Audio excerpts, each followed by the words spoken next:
আসসালামু আলাইকুম।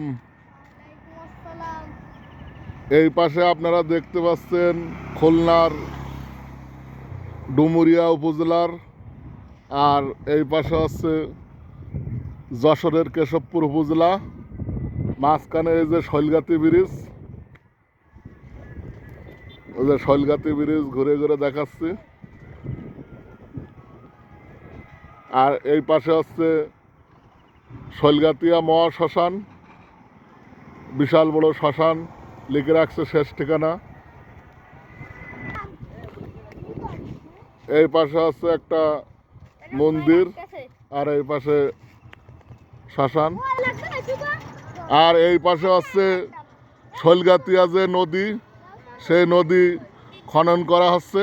এই দেখেন, নদী খনন করে যাতে পানি চলাচল করতে পারে সেই ব্যবস্থা করা হচ্ছে। আরেক পাশেও দেখাচ্ছি, এই পাশেও দেখেন, এই যে এ পাশেও নদী খনন করা হচ্ছে। শৈলগাতিয়া ব্রিজ, এ পাশে যশোরের কেশবপুর, এ পাশে হলো খুলনার ডুমুরিয়া, এই পাশে নদী। সবাইকে ধন্যবাদ। আসসালামু আলাইকুম।